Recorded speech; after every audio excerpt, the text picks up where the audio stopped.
15th. Rich? Mr. Mayor, Town Council, Madam Town Manager, on the early hours of December 10th, our friends in Castine and at the Maine Maritime Academy suffered a catastrophic loss. The lives of 4 young students, as well as 3 folks were injured.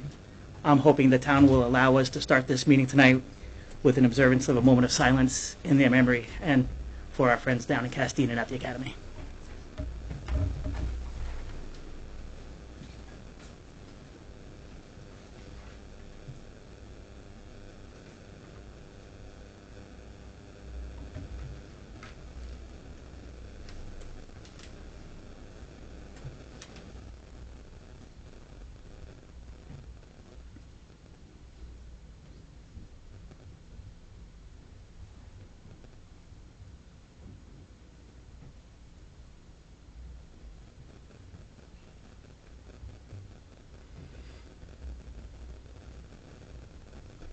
Thank you.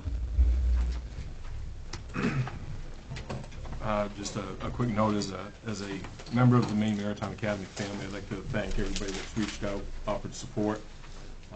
As most of you realize, we do have a fairly good presence here in the town of Bucksport, so I pass along the support of the MMA family to the town and to folks here, so thank you.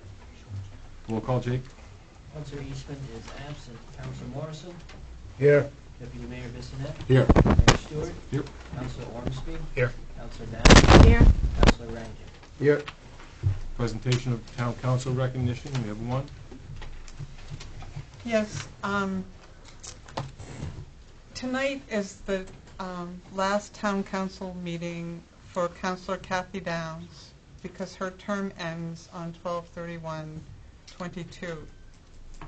And this is an opportunity for all of us to say thank you to Kathy for her service, not only on the town council, but as a valued town clerk for nearly 30 years and as our state representative. If you look up public service in the dictionary, you will probably find Kathy's picture. She cares deeply about her community, and in addition to her public roles as counselor and representative and clerk, she also goes quietly about doing more good works in the community with many local committees, as well as the Silver Lake Cemetery Association. Kathy, you have been involved and articulate council member and a valuable voice for your constituents.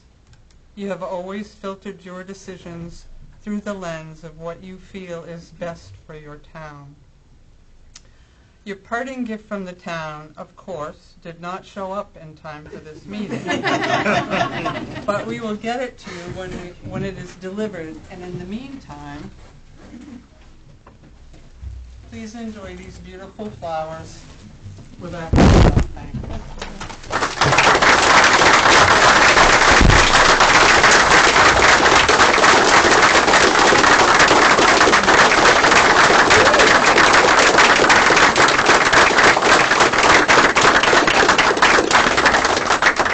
I just want to say thank you to everybody for all your support through all the years that I have been employed as the town, as your representative and town council member.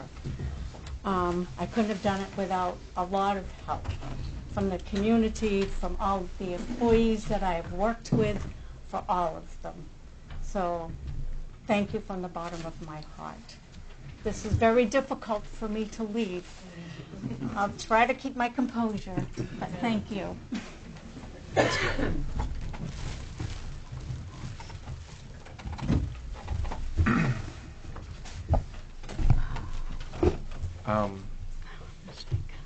Consider minutes of previous meetings. We have town council minutes from 11/17/2022 and safety committee minutes from 9/12/2022. How would the council like to proceed? Motion approved. Second. Questions? All those in favor? Opposed? Passes. Item 5 is receive and review correspondence. I don't believe we have any. 6 is ordinance to consider or introduce. We don't have any. Item 7 is discussion items, manager clarification and direction, or council discussion and or input on issues. We have many issues tonight in a full packed house. If it pleases the council, I'd like to limit comment time to 3 minutes, just so we can make sure that we get everybody a chance to speak and get through these issues. If there are people that want to speak, they have the opportunity. Is that okay? Mm-hmm. Okay. The first is Economic Development Committee, Bucksport Bay Festival. Good evening. The Bucksport Bay Festival has been an event that's going on here in town for many years. It was put on by the Bucksport Bay Chamber of Commerce, and last year it was put on by Bucksport Bay Business Coalition. And the coalition had no interest in putting the event on this year. And instead of losing a tradition, the town office crew and I thought that it'd be nice if the town put on the Bay Festival. We put as much attention and effort into it as we do with the Parade of Lights. We'd meet after hours so that it wouldn't be on town time, and we'd like your blessing to be able to do that. We'll come with a prepared resolve for the next meeting. We'd need some money, but we're asking that that money does not impact any of the funding for any of the nonprofit organizations, which I know it wouldn't, but I just want to make sure that that is clear, that we're not asking to take away from something to have something else. Thank you. We are looking at a date of July 22nd. Any questions? Do you have any sort of thoughts, plans, ideas, what you're thinking about now? Or? Yes, sir. We'd like to do a parade at the 225. Jackie Hunt and Amy Lozier put that on. That was one of the largest parades that wasn't the Festival of Lights parade. So they would like to be in charge of that. We'd like to get vendors and nonprofits on the waterfront. The nonprofits worked out very well at Gosport, and we'd like to continue that model, have this as a community event, and we would have, other groups if they wanted to be involved, sort of like at the Lights event when Main Street Bucksport did the S'mores Lounge at Gosport when all those nonprofits were there. We'd like to also have some music and keep it to a one-day event. We'd like to reach out to the Academy or the Coast Guard to have some ships here in town and end the night with fireworks. Thank you. Thank you. Next on the agenda is Town Nativity Scene Future. Sue? It's been a long couple of weeks, and I just want to give a little background on how we got to here, and address a proposal I have for the council, and then the mayor will open it up to public comments, and then the council will decide what it wants to do. But several weeks ago, the town was approached by an organization, the main chapter of the Freedom from Religion Foundation, with a request to put up a display adjacent to the town's manger. And since this was not a request that I had prior, and it was not the way things had normally been done here for however many years, I contacted the town's attorney, whose advice was that since this was a change and that if the town had a display that was religious in nature, that it needed to allow for a corresponding secular display. And so since the council would be having to make a decision on this, I had the manger taken down at that time until the council could meet and discuss its future without me having to allow something to occur that had not been done before and had not been vetted or approved by the council. So the manger went down, and it was never an intention that it would be gone forever, but what the time between when it went down and now has allowed for is more research and a proposal that I hope, which I'm pretty sure won't satisfy anyone, but allows for everyone to get what I believe they need in this situation. And it is that the town owns the fountain. That's all it owns. It does not own the land behind it or the land in front of it. That is a DOT right-of-way, and it is the Judd Prouty's land. The Manger's residence on that fountain takes up the fountain. And while the law requires the town to allow a secular display, it does not require that the secular display be displayed as part of the town's display. And locating something on the fountain would make it part of the town's display. So my proposal is the manger goes there and the council designates another public visible area for private holiday displays that in this year would allow the Freedom from Religion's display to go up, and after the beginning of the year would allow the council to establish an area for that purpose, how many displays there could be, what the time limits on them would be, how people would first come, first serve, or how they would be able to utilize that, and move forward that way, which would continue the tradition that there has been for however many, some say 50, some say 75 years, of the manger being in that location, but also recognize that there's a request for a new tradition, an allowance of other holiday displays to have a location in the community as well. And this has taken up a lot of headspace, and there's been many groups, organizations, businesses who have offered to take ownership of this manger and display it on private property.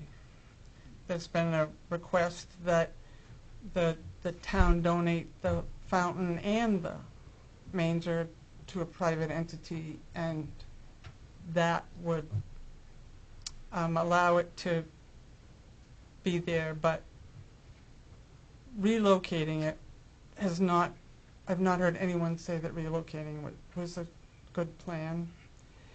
And to be honest, if the town relinquishes ownership of it to a private organization that then puts it up, then the town has no responsibility to allow any other voice to have a place to display some other holiday thing.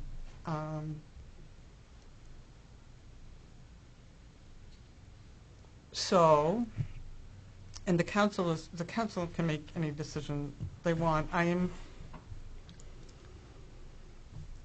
My proposal is an attempt to preserve tradition and recognize that the town has a legal responsibility to stay within the law, and that my proposal does that without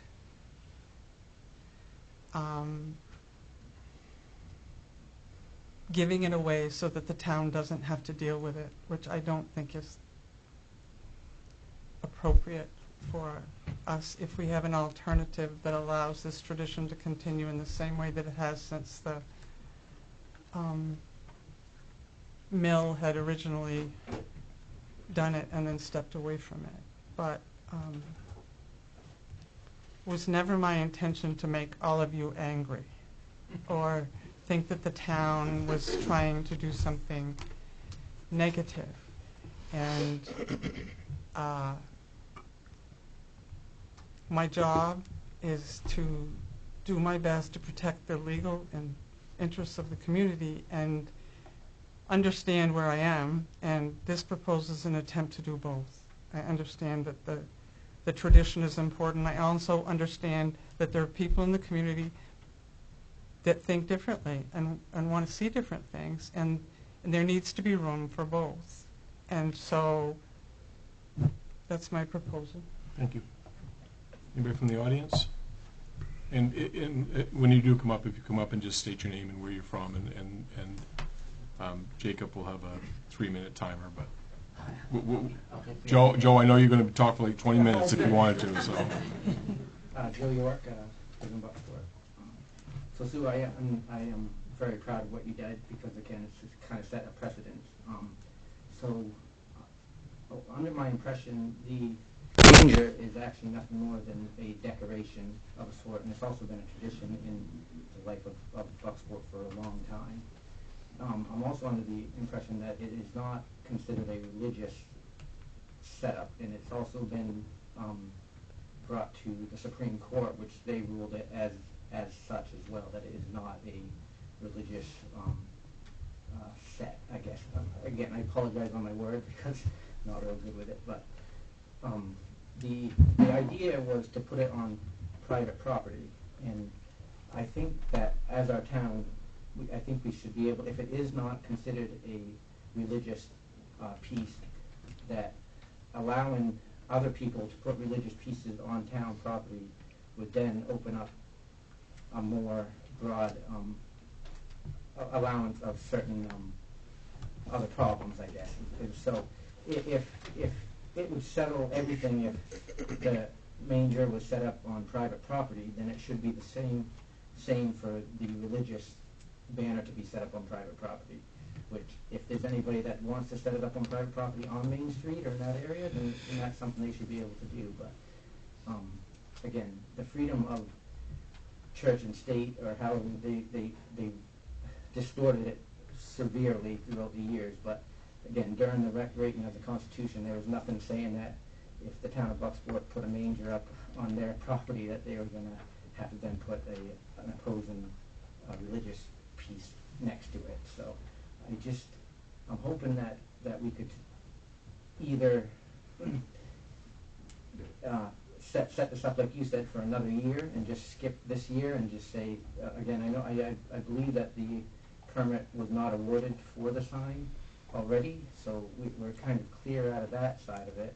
The only thing that you would be concerned with would be if it was more of a court issue, which, again, a lot of us here that are here today have done a lot of the legwork for you to maybe help give you some more ideas on what we can and can't do. But I'm just hoping that we could push this to the side a little bit for that person.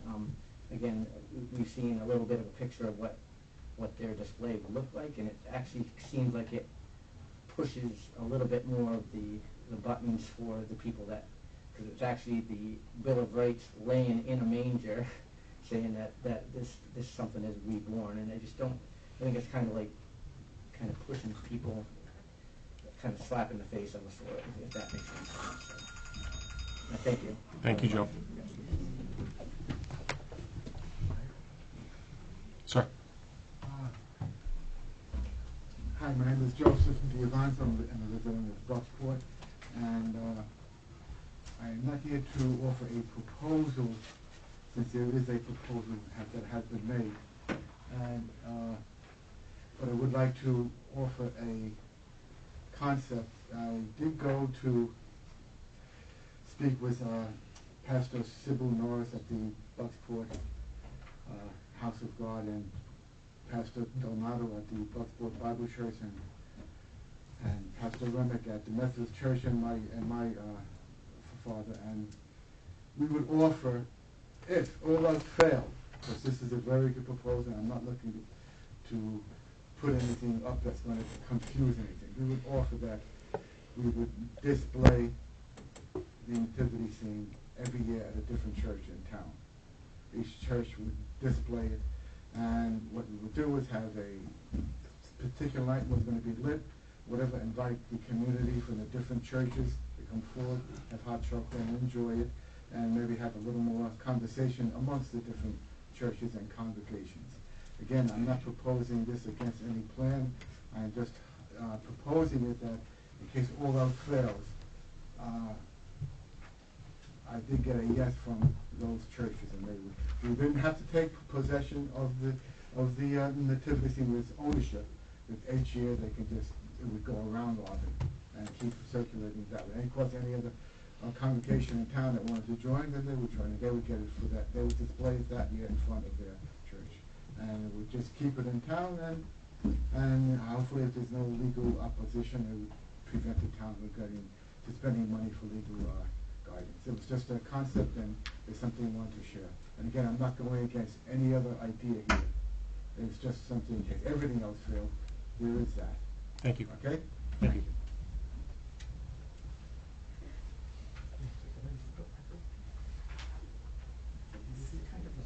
Point. Thank you for allowing me to speak, and I think you've covered it very well. Thank you for the council to let me speak. Anybody that doesn't know who I am, I'm Frank Dunbar's widow, coming up on the first anniversary of his death on Christmas. He was a 60-year fixture on Main Street here with his barber shop, and also on this town council. In the 70s, when it changed from selectman to the town council we have now, he took over one time for Jeff Robinson after he passed, and he knew everything about this town. He had been born here at home on Pine Street. I'm sure he'd be kind of upset about this situation, but I think there's been a lot of good thought about it, and we really appreciate that. It is fine to call attention to the signing of the Declaration for sure, and also the winter solstice. Although I'm not so sure how many of us old folks are real happy about winter coming. So, but we can't keep giving in to the cancel culture for everything we've held dear for so many decades. There should be room for both displays, and I like what you thought about. Oh, what the heck was that? Joe. It wasn't you, Joe. No.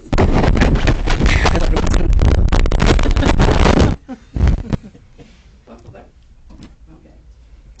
There should be room for both displays, maybe not beside each other, like you said. And Christmas is a historical and a biblical fact. Jesus really was born. He came to die for us all. So this year, without God and my Savior in our life, especially in this extreme grief that I've had, I wouldn't have survived without him. And I don't know how people do without him. So I think we can all come together as a town and solve this in a amicable way. Thank you. Thank you. So much. Let me take that, Joe. Yeah, that's, I wore it out. Anybody else? Bob?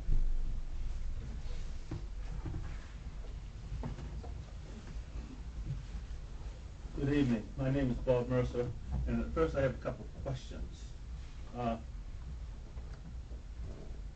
Is it possible that if somebody is allowed to put another type of a situation up, that they have to be a resident, they have to be part of the town of Bucksport? Can somebody from east across the river or Bangor come and put something in our town?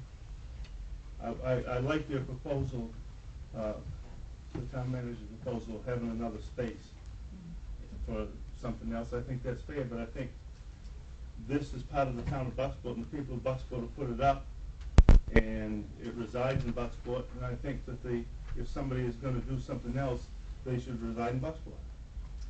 Should be part of the community, not somebody from wherever. The next question I have, there's not going to be an answer to, but I'm going to ask it anyway, just because that's the way I am. In order for this to happen, somebody had to make a complaint somewhere. Who made the complaint? I'd like to know that. It wasn't some nebulous. There was no complaint. There was a request made that the town manager consulted the attorney. Yeah, but what I'm saying is somebody from town had to have alerted somebody from somewhere else that this was a situation. That I don't. Then I would be interested to know. That's why I said I knew there was no answer. Okay. But there was not a complaint. It's Yeah, just, well, I want to make sure we don't get the words wrong. Yeah, I agree with that. Okay. One of my concerns about this is that it's time for the people of the country to stand up and be counted. The Constitution of the United States has, the First Amendment has to do with free speech, which defines religious things like this as you have the freedom of religion. Mm-hmm. But it does not say the freedom from religion. It says the freedom of religion. It means anybody can practice any religion or no religion, but they want to, but they can't foster those thoughts on other people. In some activist courts over the last 20, 30 years or so, we've interpreted that differently, but it doesn't say that. And I'm quite sure, given the court that we have now, if this type of thing went to the court, those things would change. But I hope that the town of Bucksport will stand up, and I think if there's property, even if there's town property somewhere else in the town to display that. Now, I know for quite sure that the town has some property out on the Upper Falls Road, and I think that would be a good place.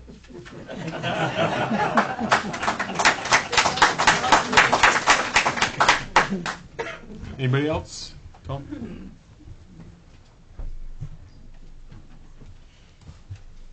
I'm Tom Foster. I live on River Road in Bucksport. Been there for the last 49.5 years. I'm here tonight to offer a proposal, and that is I sort of have a unique position in that I own a piece of property on Main Street that has a circular drive around the building, and I don't need to utilize half of my driveway this time of the year. And so I could, if you allowed me to purchase the scene, I could put that up and display that, and that would get the town out of the religion business. And I think that might help calm down folks in town. I would propose that I would display it in a way that was as similar as I could to the way that the town has been displaying it, in a respectful, non-sectarian way. I'm not going to build a stone water trough. Don't have enough horses to make that be a reality. But I could easily have it up by the end of the weekend if that was something that you'd be entertained in thinking about. So I just put that out. Thank you. Sir?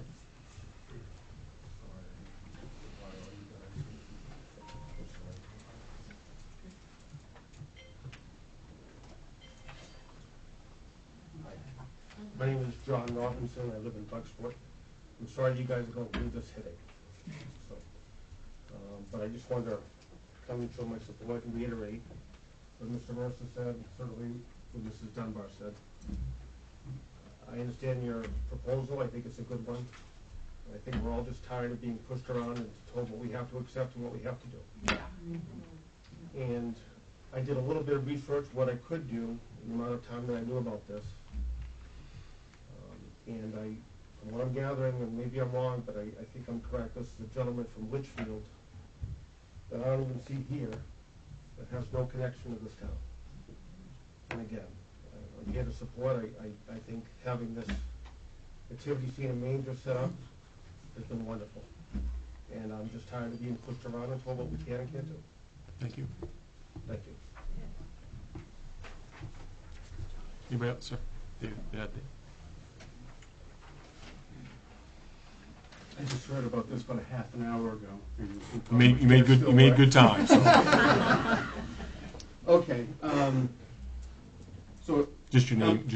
My name is David Webster. Thank you, David. I've come in, and I think it sounds like the town manager proposed an alternate space for another point of view, which is quite honestly what I thought.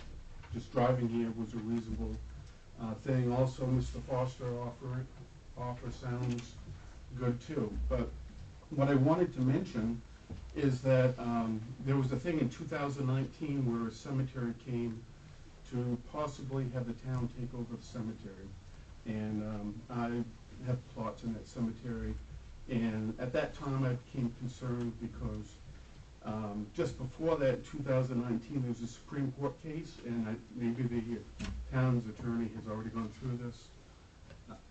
Did they? No, they didn't. Okay.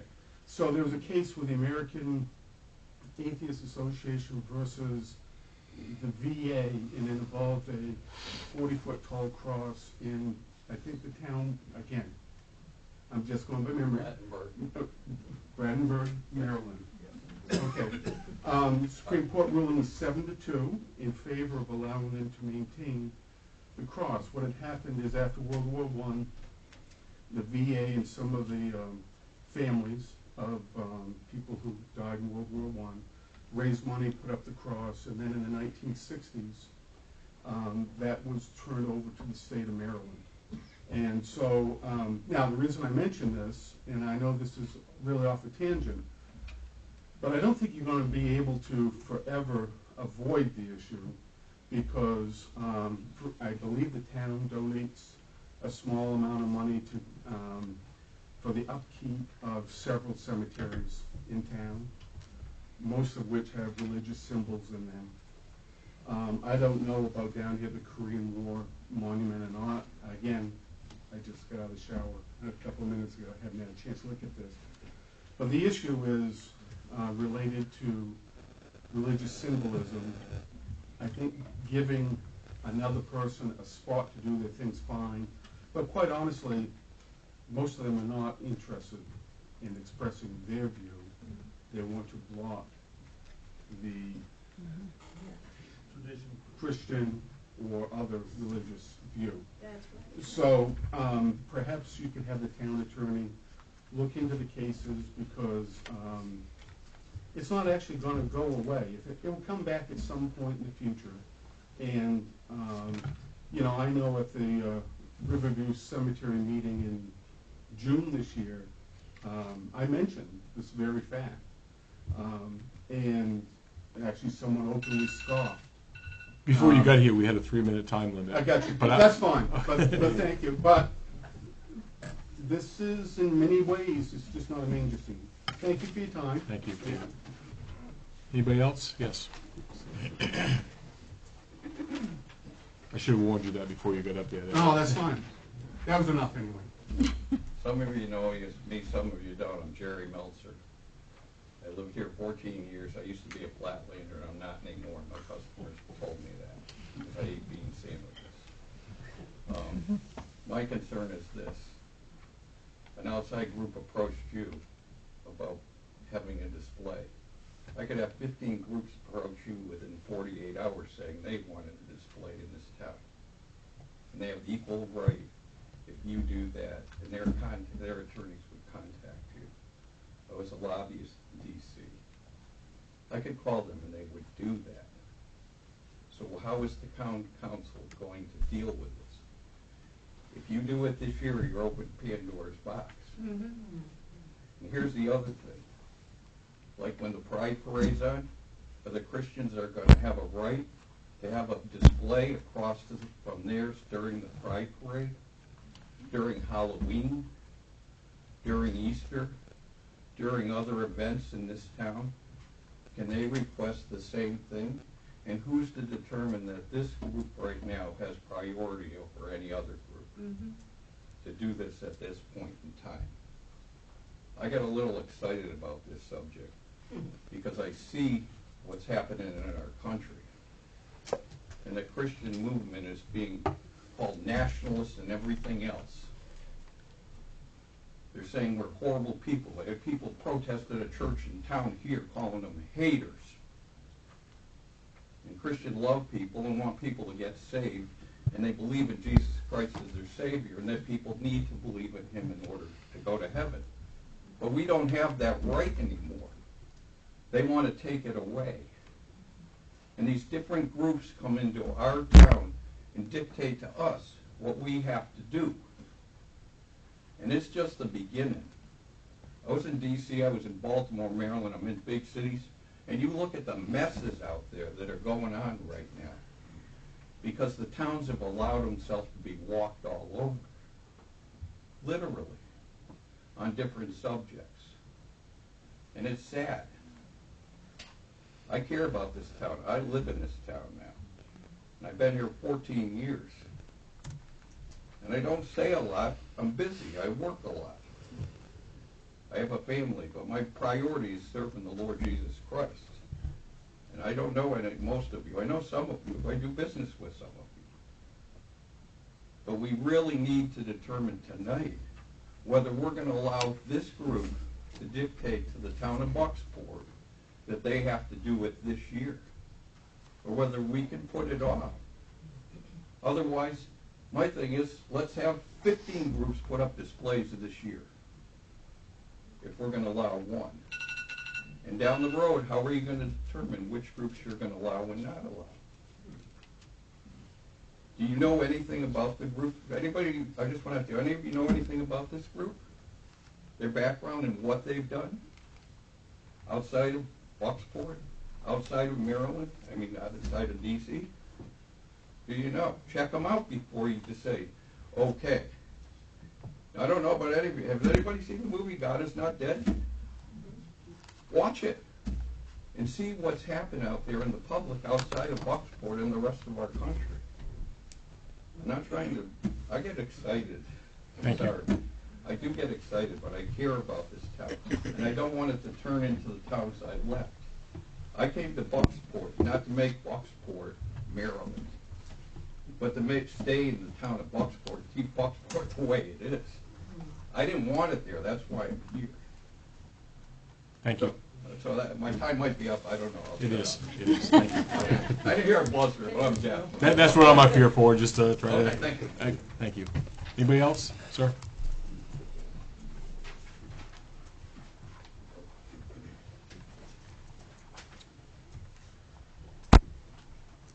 My name is Michael Donato. I live here in Bucksport. I'm a pastor, as Joe had mentioned, of Bucksport Bible Church. I've been the pastor here in Bucksport for 20 years next spring. My history with Bucksport goes back to 1982. So I came here to study to be a pastor. I want to start off by saying I love God. I know God. I believe He is real. I love Jesus, and I believe Jesus is real. And these things are very, very dear to me. And that's why I am a minister of the gospel. But I realize things need to be done decently in order, and I'm understanding this as we have a proposal, and you need to act upon it. And I would say it is a good proposal. We need to start somewhere. The concerns that have been mentioned are very serious, and I don't envy you how you're going to solve that. But it is a discussion that needs to happen with men and women, ladies. I just want to say this.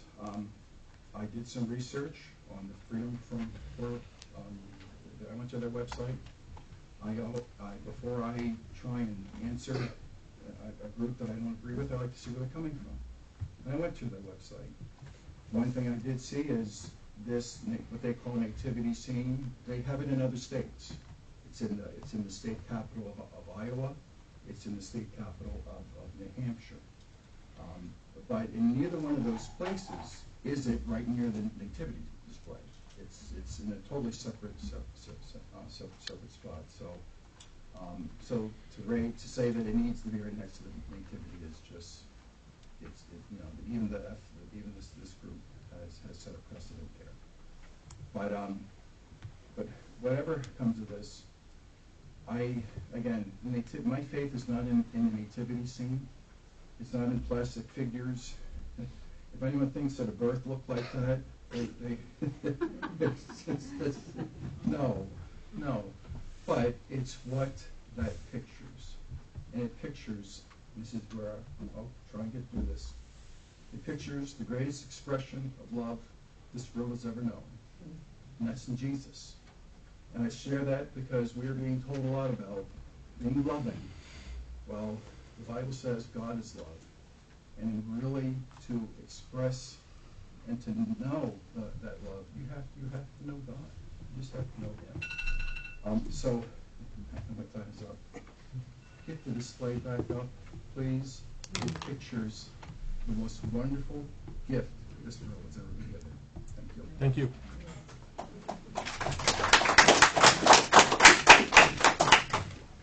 Anybody else?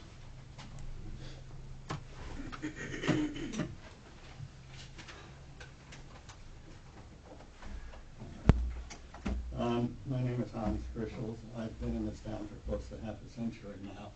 I love this town. I love all the people in this town. Everyone in this room, I think I understand this town. I've had arguments on all sides of all issues.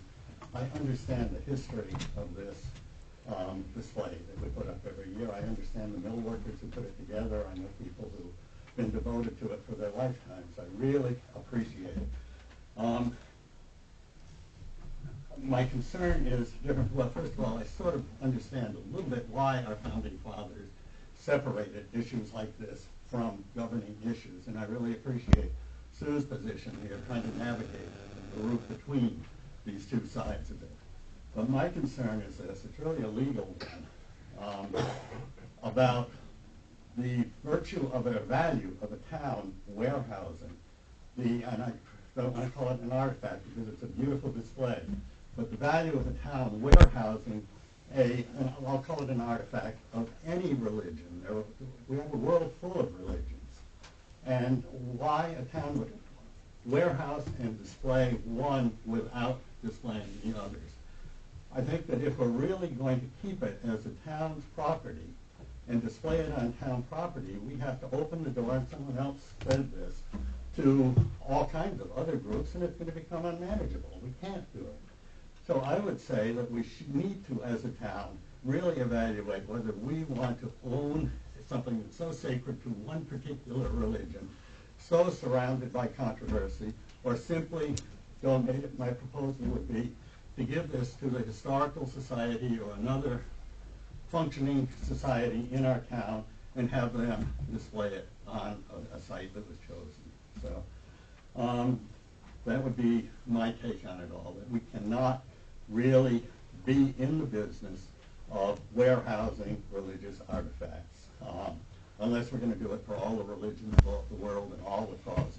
So anyway, that's my take. Thank you. Anybody else? She was up first. I'll let her go first.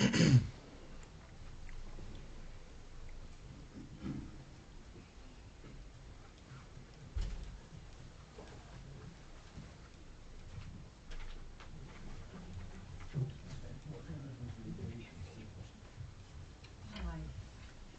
My name is Jill Briggs, and I've written my thoughts down because I have Parkinson's. I have trouble with my voice and with writing. So I may have to ask somebody else to read this for me. Would you like me to read that from up here? Yes, I would like I that. can do that.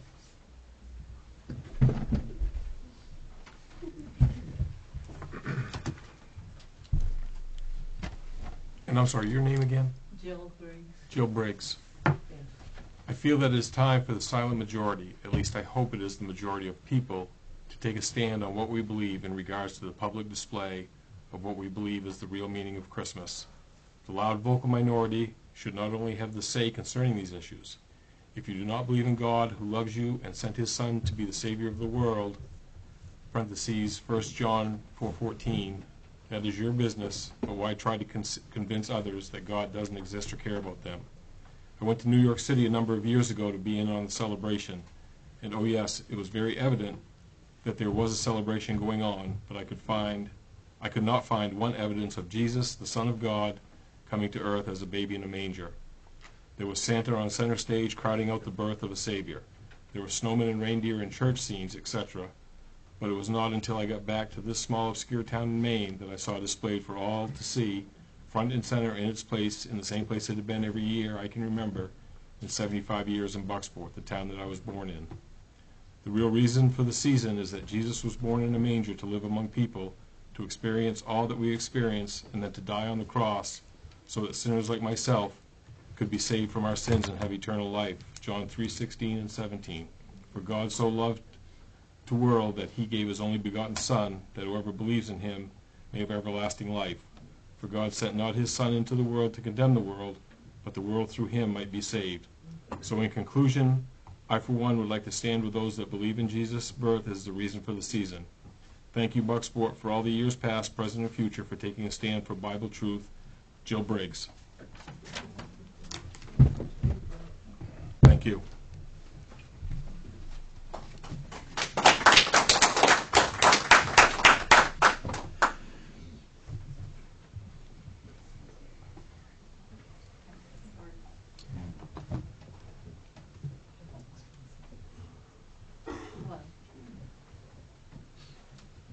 My name's Denise Lazis. I'm a property owner in town here, and I want to thank you for acknowledging Maine Maritime Academy. My husband teaches there. All I want to say is, in response to what this gentleman said earlier, according to the Lynch versus Donnelly case of the Supreme Court from 1984, as long as the town has other decorations that are not religious, the nativity can stay. So in other words, seasons, greetings, banners, those are fine. The lit wreaths are fine. And this is just one more decoration, in other words, so that it shows that the government is not actually condoning or supporting a particular religion. According to this, that's what is being said here, and I'd be happy to give this to you if anybody's interested. We'll take it. Thank Great. you. Thank you. Thank you. Thank you. Anybody else? Yes.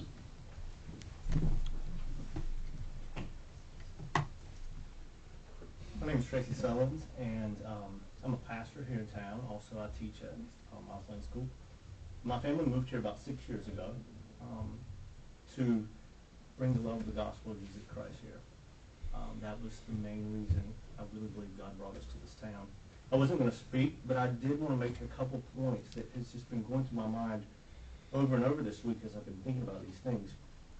I think the Constitution has been misinterpreted very badly over the years.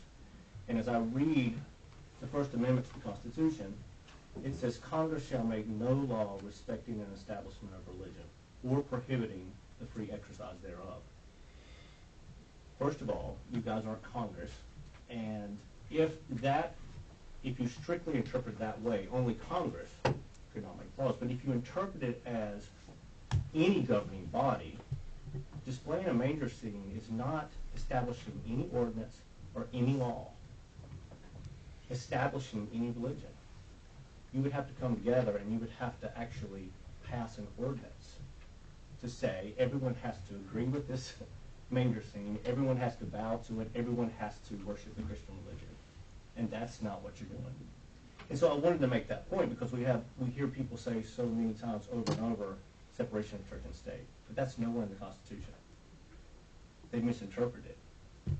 That First Amendment, I believe, from our founding fathers, was to protect the church from the state. And if you read history, you see why the Pilgrims first came in, because they were being persecuted by the state. And so that First Amendment was to help protect people of faith and the church of Jesus Christ from the state saying, you have to worship this way, you have to do this, you can't do that. And so I wanted to make that point to let you guys know that I really believe that the First Amendment is not, you're not going against the First Amendment by displaying a manger scene. You're not establishing a law. You're not establishing an ordinance. And I just want to thank all of you.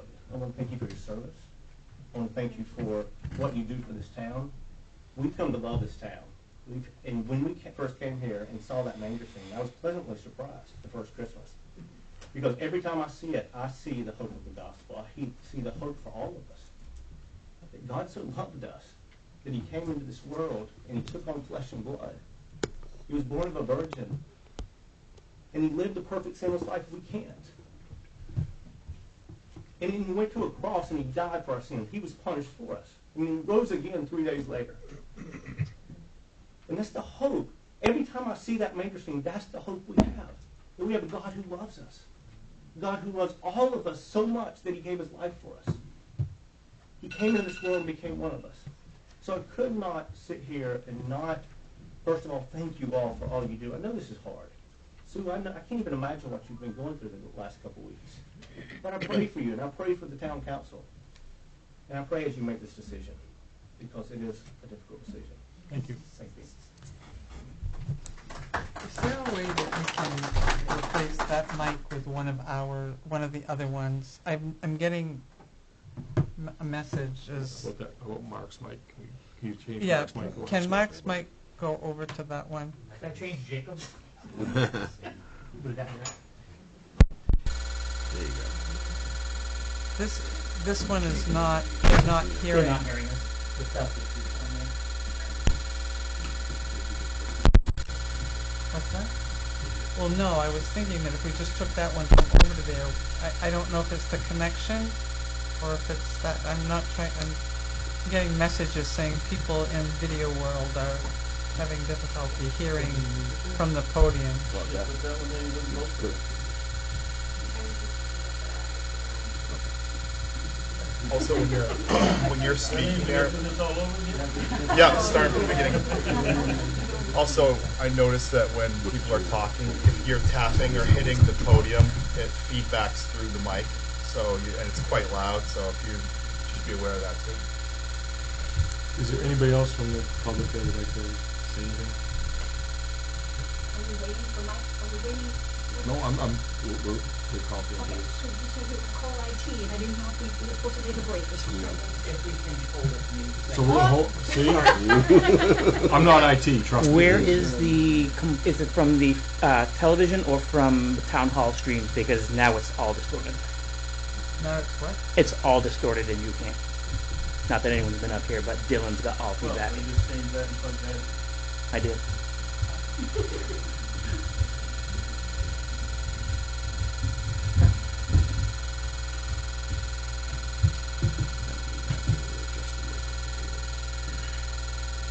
Maybe that's a much more valuable piece of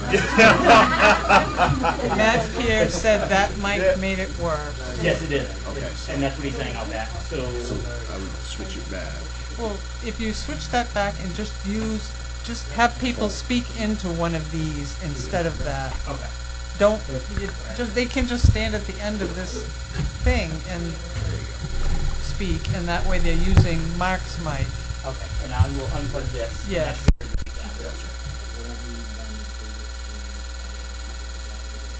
Okay, that's what we've done.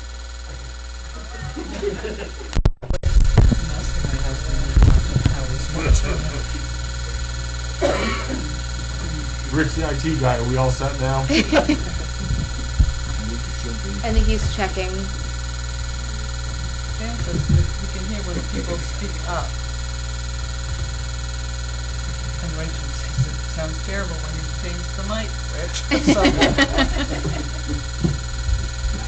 hopefully, if we just use that one right there, that's Councilor Eastman's when he's here, that will be better.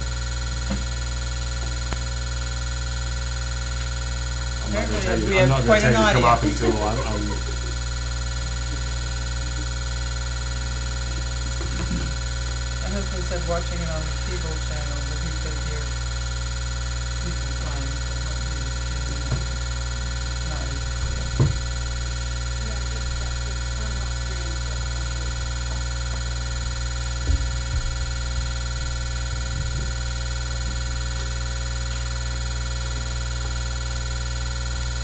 Would this be a good time to say we're in the process of updating all of this stuff? I was going to wait until we were done. Well, some people are saying that the feedback is now still horrible.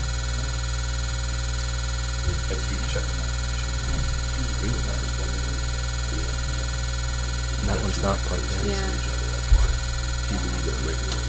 Oh, it is a plug. No. Have Rich plug Jacob's mic back in. To the wall? This is in the wall. I think it already is. Well, this that one one's that was not. plugged in before. It's going to be plugged right back in. It has to be plugged back in. Come on, Richard. Jim,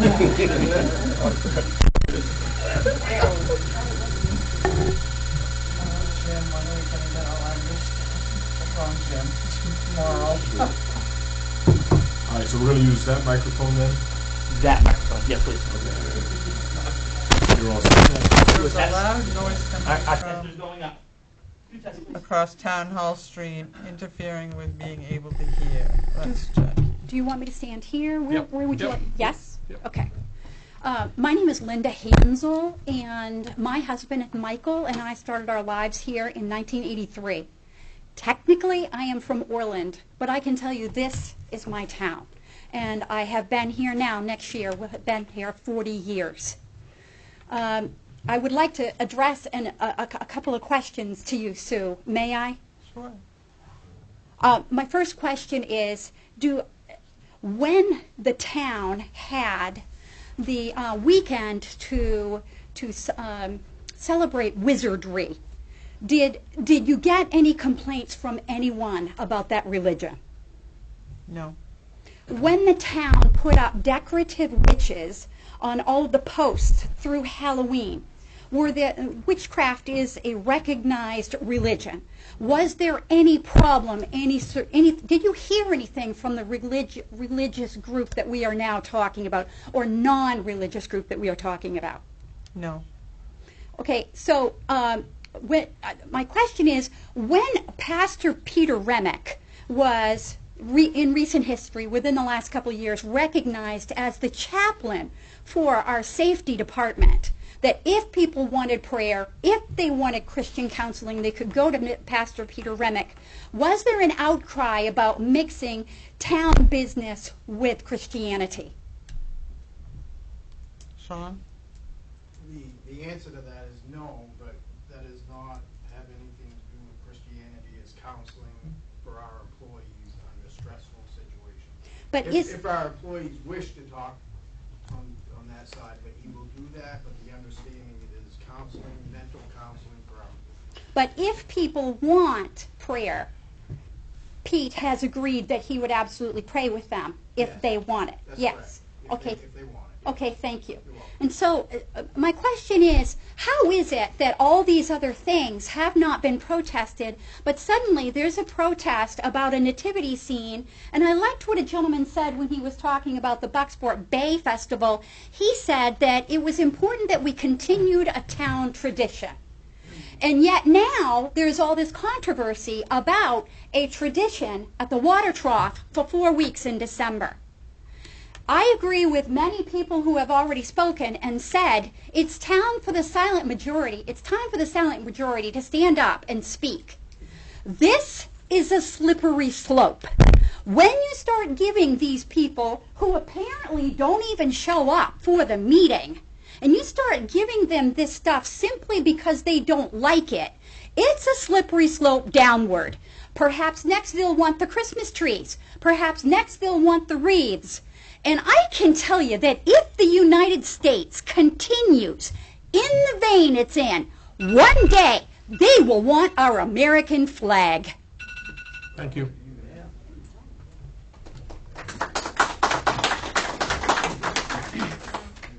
Anybody else from the town, from the public? Anybody from the council? Sue has given us a proposal. Do you just want to reiterate? Everybody understand the proposal? I believe so. What is, yes, go ahead, read it again, Sue, if you would.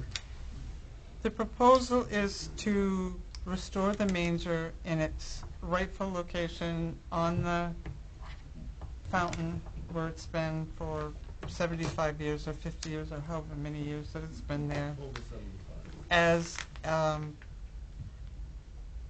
same way we've always done that, and that there be a separate location in front of the sewer treatment building on that for the location of a corresponding private religious display. That sign, which although it was, I believe it was requested by a non-resident, I believe that that group was contacted by people from Bucksport. Has that group stated what the display will be? Yes, it's a display of I think I had sent out a photo to the council, but it discusses the Bill of Rights and the solstice, and has the Bill of Rights in a crush kind of thing. And the people, yeah, that's the one.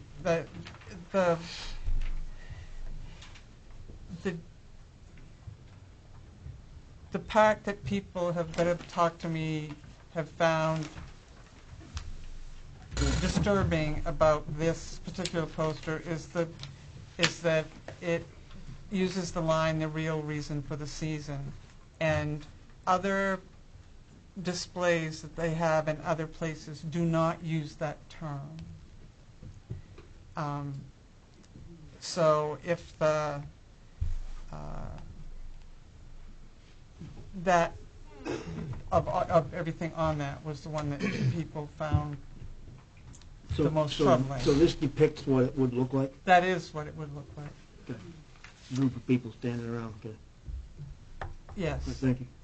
And it's 24 by 36 inches, I believe. It's like the size of a political sign. And while the Supreme Court cases that have been mentioned, I've discussed those with our attorneys and why they're still that the town can continue to put the manger where it's always put it, and in the same manner that it's always put it, and that the town can define a location for other. It can define how many. It can define what size. It can define the no hate speech, no. So blah, the reason, blah, blah, blah. Excuse me, the reason that this has to go on public property is because our manger scene is on public property? That's correct. Okay, and what you said was in your statement that the manger, the horse trough, is actually the only property we own there, correct? That's correct. Because the road is part of the... Which is why it's defensible to say that nothing else can go where the manger is. How much is that trough worth?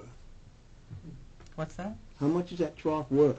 I have no idea. Well, if we were going to sell it, so it would be somebody else's property, private property, and we could display our manger scene there, correct?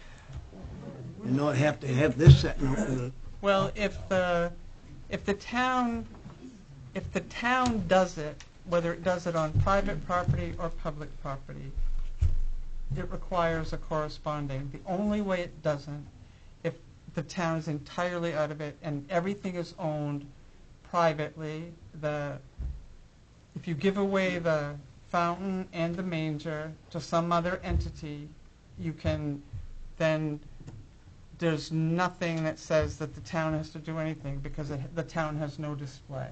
The town doesn't have anything that allows for additional public. So it doesn't matter if we put it on public property or private property? That's correct.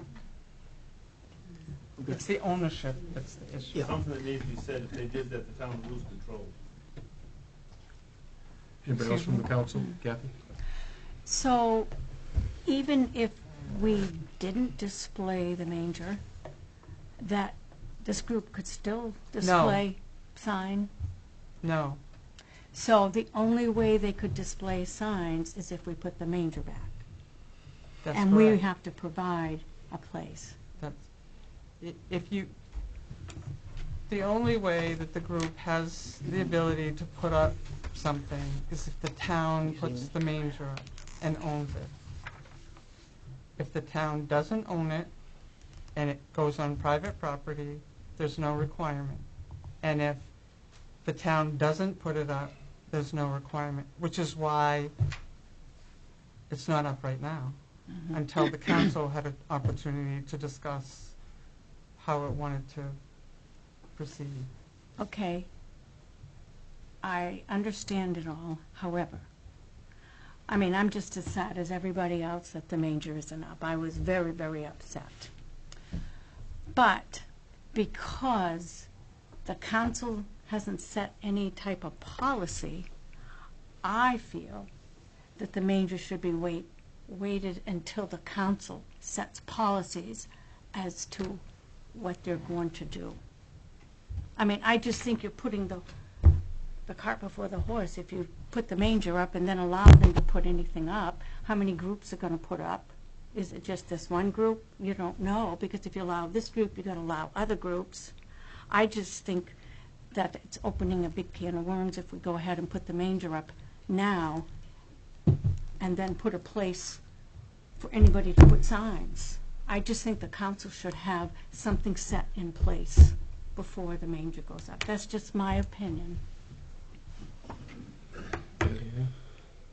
Folks, we've already, we're discussing in the council right now, so if we can give us a second. I see hands up, but let us have discussion here, please.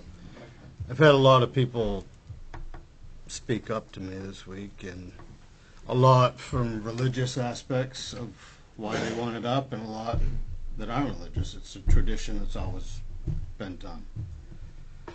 And this is a really difficult which way to go here, because I am one to believe that alternative thinking and outside points of view are great. They make people think. But again, this is tradition since well before I was born. And I guess I never looked at it as, I understand it is a religious symbol, but it's, this time of year, it's a holiday symbol to me, and it's always been done. My biggest problem, I think, is there's an outside entity coming in to create a problem for this town. That sets a precedent And for Halloween and all future events. I don't really know what the best course of action is. As Bob mentioned, if we do make rules and we allow alternative postings, it's, I definitely think it should be, I don't know the legality of that, but needs to be a resident of Bucksport. We don't need California, Texas, Europe views for our town. That's just my 2 cents. Okay, you got anything? A lot of what Ed said for me, I am not a religious person. I never have been. I'm a spiritual person, but organized religion is not something that I've ever really been a part of. However, that nativity scene is Bucksport. Like, it's weird not having it up. It's weird not having it there and being able to see it, and I think almost take it for granted that it's there, and then when it was taken down, it was like, what? So I think, there were some people coming up and speaking, and they had said, like, something to be sacred to one particular religion. No, that's sacred to me as a resident, lifelong resident of Bucksport. And I guess I understand, what it means to people who are religious, and I respect that. And I think the reverse of it to people who aren't necessarily religious, I think we need to put it back up. And what happens if we just say no, and we're putting it back up? What happens if we just go, we're putting this back up, no, you can't put your sign here? See if they go to another town. Sounds like that's your plan. And you only got 2 weeks. What if, folks, what if,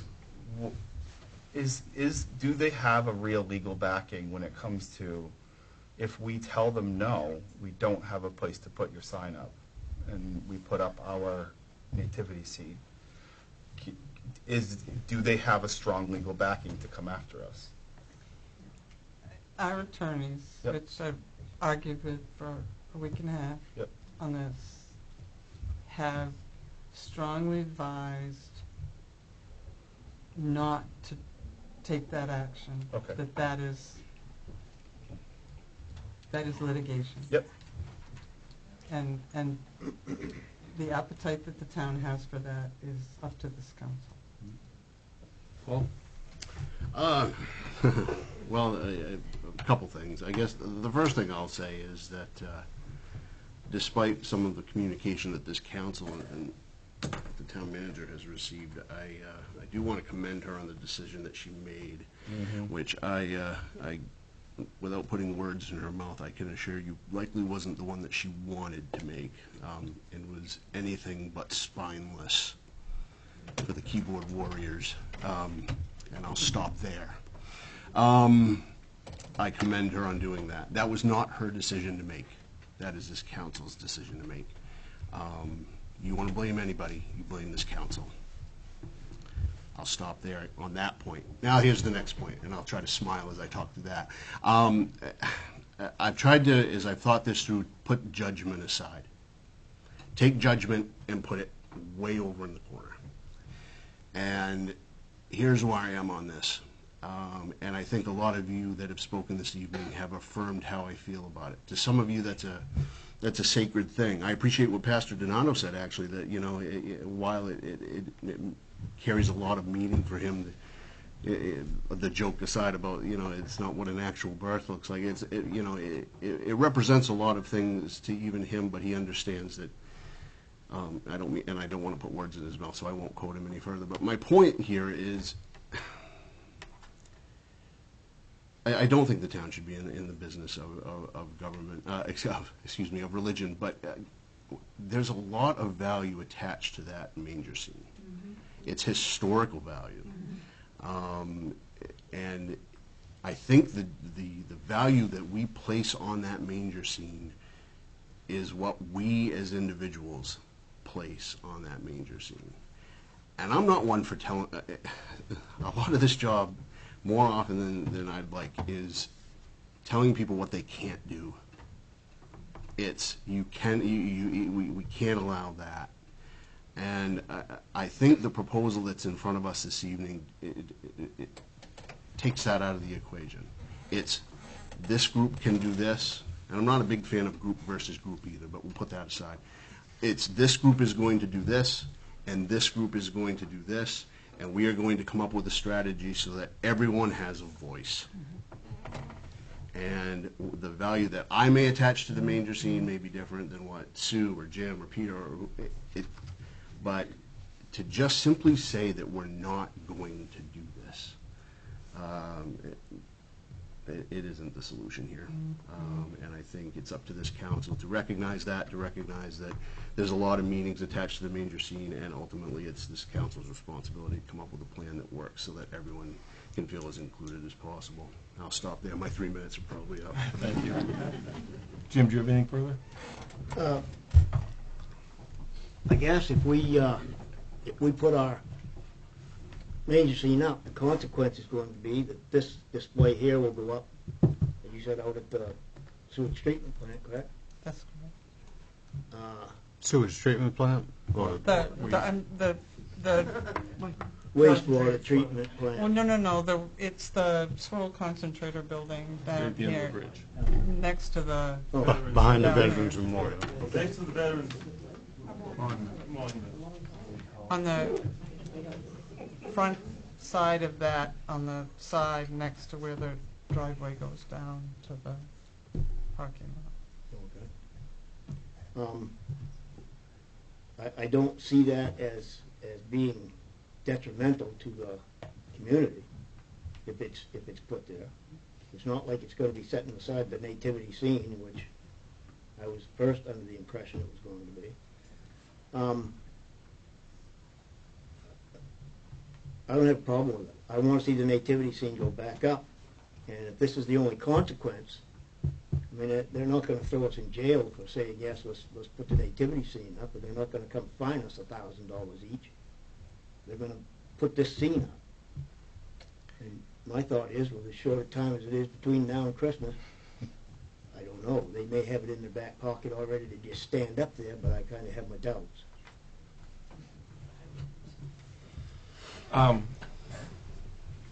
Again, I'm not a religious person, spiritual, but I a symbol that's here in town, and I think the chief mentioned it when, you know, you have Peter Remick there to offer whatever type of counseling or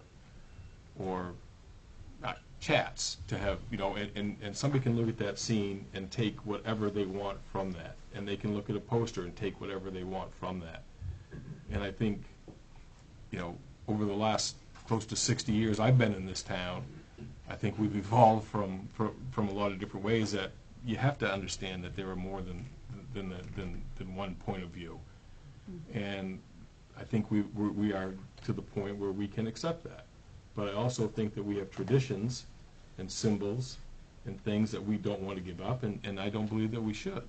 And everybody can look at those and make their own judgment, do what they want with them, either pay attention to it or not. If you see a sign that you don't want to pay attention to, don't pay attention to it. If you want to stop by the manger, and I'm like everybody here for the last 50, 60 years, have seen that out there, and I'm disappointed that it's not. And I think it's about time we put it back out there, but yet allow these other things to happen. And we'll see where they go. You know, a lot of times, I say a lot, and I do that, but I've sat up here now for a lot of years, and we've had a lot of things come across our desk that I sometimes construe as threats. And none of them ever come to fruition, because we make a decision up here that we know is the right decision.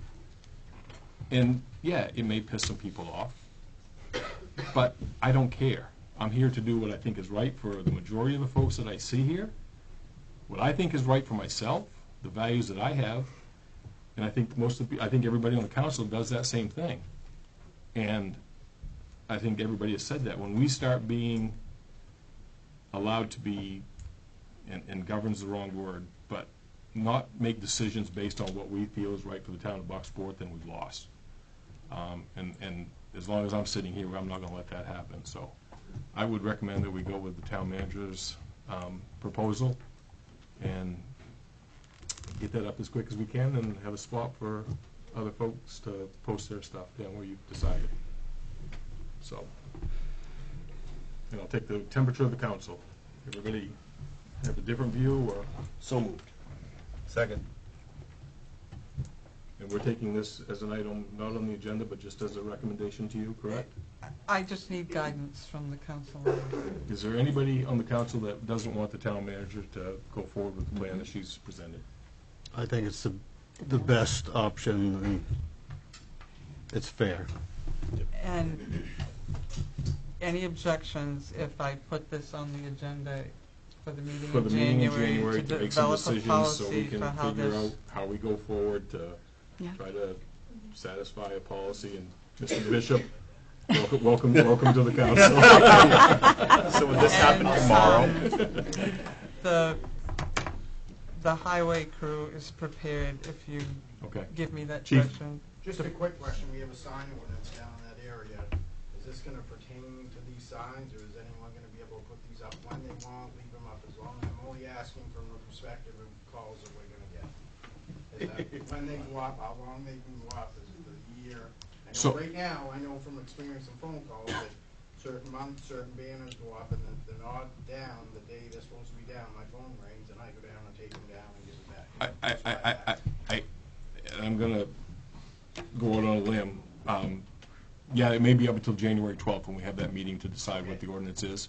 I just wanted to throw it out there. And I think that's the best answer, that if on January 12th we have a decision and we come up with some type of ordinance, then I think that'll give you guidance. So that's what I would give for an answer. Thank you. And we may get a lot of snow by then, so who knows if it gets buried in snow. Are you suspecting controversy? I'm expecting phone calls as to how long they can be out. Well, so am I, so I'll give them your number. Well, I talked to the highway crew today and asked them how quickly this could be up if the council moved forward with this, and they said that it could be up tomorrow. Okay. So Short of them having to work on a snowstorm. it's not going to snow till after it's up. Okay, if we could do that.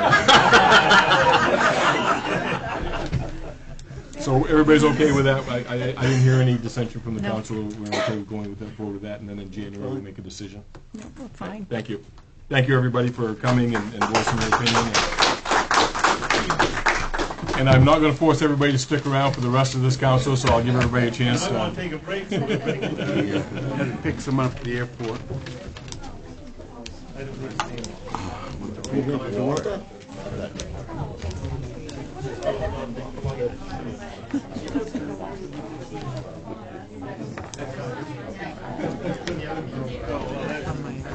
You're stuck for another round.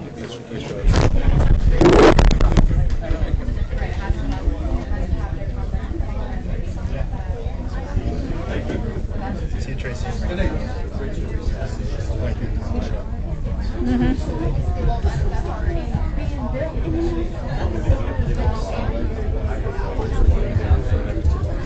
Yeah.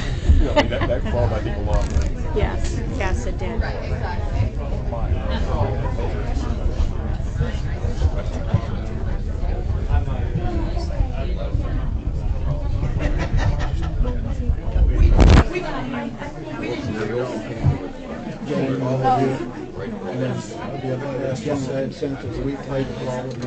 Thank you.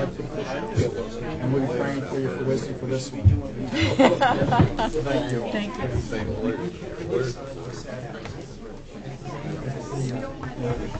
Thanks, Tom. Tommy, thank you for the offer. Yes, I think this was our best option at this time. We regrouped in January. We do have several more things on the agenda, so I'd like to get through those also. So, next on the agenda is the animal shelter future. Sue? This is a night for it.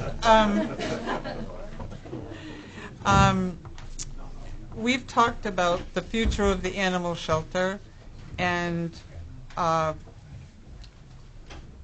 where it should be, other than its current location, for a number of reasons. One is that the current location is too small. It's not a great location because its hours don't always correspond with the hours for the transfer station, and since the development of Silver Lake Estates, the unimpeded noise level going from where it is down to the development is causing problems, and depending on the kind of dogs that we have in the shelter, hounds bark. I know you're all shocked, but hounds bark. So the question is, and we've talked about this before, and we discussed the idea of the shelter being up behind the town garage, because that was, and then we're made aware that Mr. Hawes plans on developing around the back of that at some point as well. The other options of land that we own, or places that there are there's the snow dump area off beyond the treatment plant. There's Route 46, which is way out, which is really not a logical location for an animal shelter, 9 miles out Route 46. That's not great. So the question is, we have to put it someplace, and bring it closer town is not going to be a great solution, because that's going to make it worse. But I guess the question is whether the location near the town garage, in terms of construction and walls and outside spaces, is something that could be created that would be less intrusive to. It certainly would be less intrusive to what currently exists, but could be designed in such a way that that property is completely different in terms of elevation and where things would be than where the one is behind the transfer station, which is like a sound machine to bounce off the big building right next to it and send it down towards Silver Lake Estates. So what are we going to do with the animal shelter? If you think the manger was a good time, this is going to be. What I would suggest, because we're not gonna build it in the next month, I would put this on the infrastructure committee so we could hold some actual time-consuming hearings. I like the idea of looking at alternative spots. Somebody mentioned about putting these signs someplace out in East Bucksport. I don't know if it was room enough out there, Jim, but No room out there. you know, but I mean, you know, the thought about where the snow gets dumped and other spots that again may not inhibit development that we're also looking to try to make sure that we can do. So I think if everybody's okay, if we put this on an infrastructure committee coming up in January to take a look at, and then we can have some lengthy discussions and get the folks, the chief and the animal control folks, to maybe do a little research prior to that and give us some ideas and thoughts to have something to go on. So that'd be the end of January, because we have to. Yeah. I scheduled for the second meeting in January. Well, we could. Excuse me. Yep. Were we also looking at putting in a dog park in the same area? Because I know that was high on our priority list. That was, the goal was to find a place where that could happen so that the animal shelter personnel could use that area to exercise the I think dogs. that would be good. Yeah. So I think if we take some time and get some proposals and. It's gonna cost some money, so let's do it right. Yeah, and like I say, I don't want to rush it along, and I appreciate the discussion, but I think we start the discussion here and then move it on to a committee and kind of work it through its right channels there. So if we could set that up for maybe the second, and I don't know if there's anybody here, and I apologize if There is. Okay. Okay. All right. We're all close personal friends. Right. Sure, jump up. I'm sorry. I'm known as the mouth of the States. I'm Bill Sheehan. Bill, this one over here. Oh, yeah, I forgot. I'm Bill Sheehan. I live at Silver Lake Estates. And my house is the very first house when you come down. And we get the barking all night, all day. Which, after a while, you get kind of used to it, but then it gets aggravating. But does the town own property in the industrial park where that's not a residential area out there? And most of those businesses are closed during the day.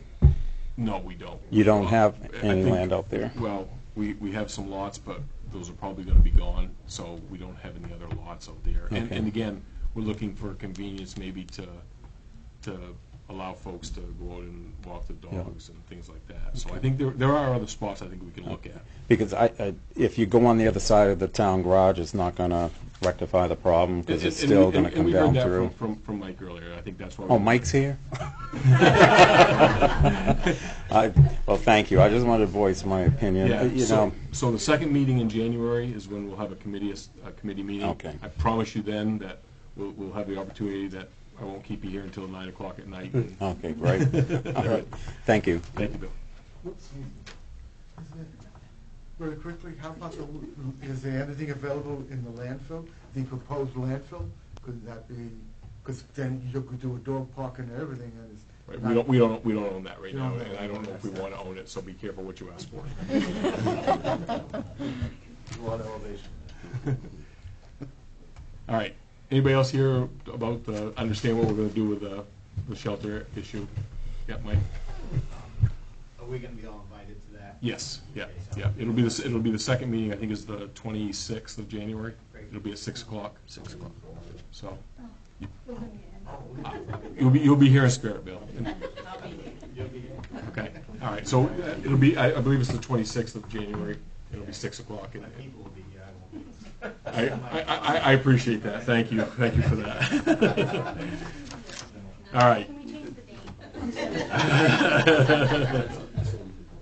All right. I apologize if folks came thinking that we were going to make a decision on that tonight anyway, and I think this is the better way to run the process. Yep. Thank you. Next is a request for council forum Q&A session at Brown Hall on January 10th, 2023, similar to the Know Your Neighbor program that is done monthly at that location. We received a call from Dr. York at the Elm Street Congregational Church who operates the Know Your Neighbor program, to see if the council would be interested in doing a moderated question and answer forum there. No particular topics, just whatever people who attended wanted to do. I would note that if there are 3 or more of you somewhere, it's a council meeting. It's a public council meeting that you would be holding off-site, which requires minutes and requires public notification. It requires all the same thing that your meetings here. And I appreciate that. My and it'll probably come across as sarcastic, but we have a question and answer period twice a month in this council chamber that is open to the public to come and offer anything that folks want to offer. I don't believe that, and I know for a fact that the time that we've been here on this council that we've ever denied anybody the opportunity to speak on any subject. We've answered tough questions, and I think we've given answers sometimes that they don't like. But as Sue has stated, if we go and meet as a public forum, we are violating the law. And I think if you want to... It wouldn't be a violation of the law if you had minutes and you had notification. You would be having an off-site meeting. I have to tell you a funny short story about having an off-site meeting. When I was the town manager in Hamden, we decided that it would be a good idea to have the council's annual goals and objectives committee hearing off-site. Probably 50 people showed up and accused us of doing the town's business in the dark and not being in the place you were supposed to be. And from there ensued about 4 of the toughest years of my life, I have to tell you. So I get a little PTSD-ish No, I understand it's that. suggested that we take our show on the road in a way that is a... And not for nothing, but I would, from where I sit, I would appreciate every Thursday night we have a meeting that the crowd is like it is tonight. When we have folks here that want to participate and help us govern this town. So if you want to pass on to Dr. York that just personally, I don't think it's nothing that I'm not available that day, but I don't think it's anything that we with how we operate and the rules that we operate under. And like I said, we have 2 meetings at least every month where we certainly can take questions and supply answers. I can appreciate what he's looking for, and if somebody from the council wants to go on their own, that's no problem there. If somebody from this council wants to get in touch with Dr. York and volunteer themselves to go to that, by all means, they certainly have that opportunity. But as a council body, I would suggest, from where I sit, that we don't do this. Yeah, Mr. Mayor, if you don't mind, I even have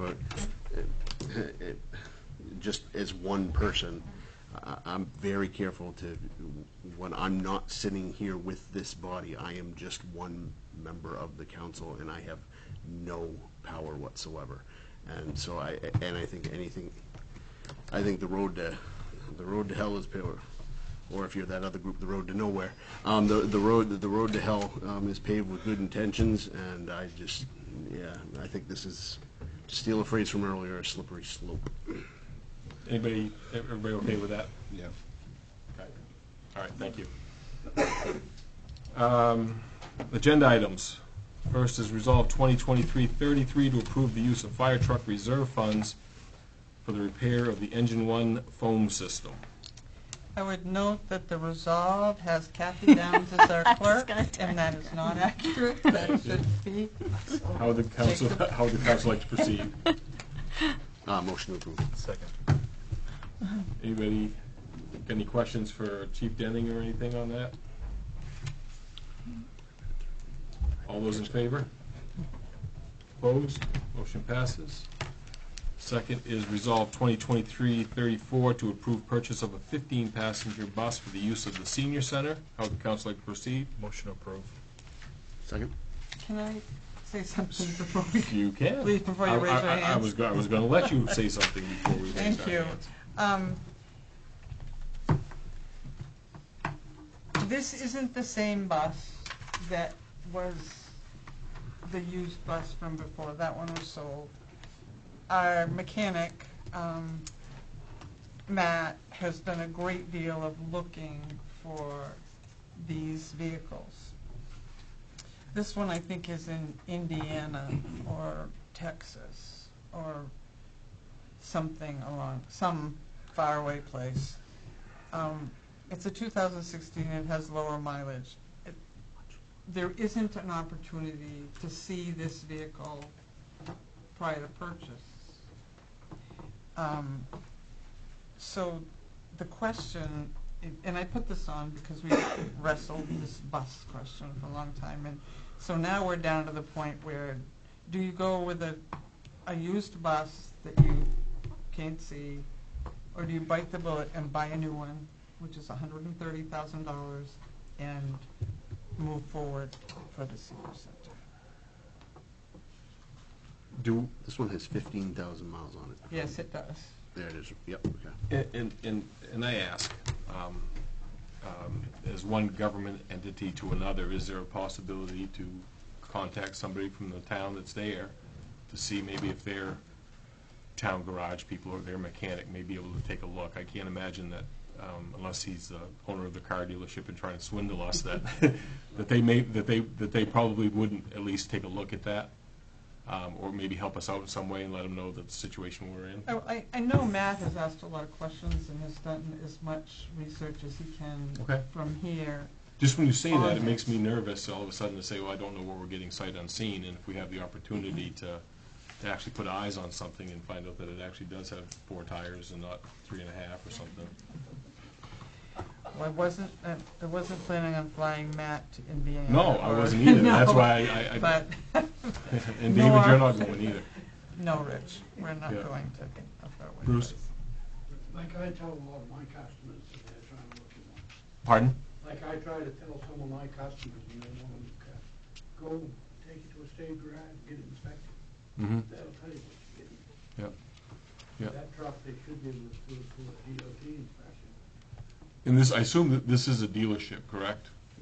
This Mobility Works is a vendor who... A vendor, yeah. So if maybe if it does have a state inspection on it or something, you know, and then we turn around.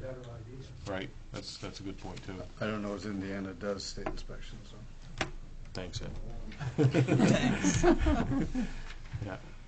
I don't know, the price and everything is right. It's what we've been talking about. It's what we've been looking for. You know, I think it's better than buying a brand new one, because this way we can feel out how much this gets used, if we can use it for something else, if other things are needed, you know, on events. Can feel it out, and if it works great, 10, 12 years, 15 years, whatever. This is ARPA funds that we're spending on this. Yes. So if it's a lemon, do we get in trouble with the ARPA fund use? Yeah, I'm just asking questions. No, because your intent is not to buy a lemon. I mean, we buy things that sometimes don't work, but it's never our intent to get something bad. Stuff happens. I would not assume that they were trying to sell us something. They're in Herman. We're close by. Right. They're a good company. I've dealt with them. We have a motion in a second. I bought a van. All those in favor? Opposed? Yeah, question answered. Gotcha. Item 9, resignations. We have a planning board resignation from Steve Bishop. Steve. No,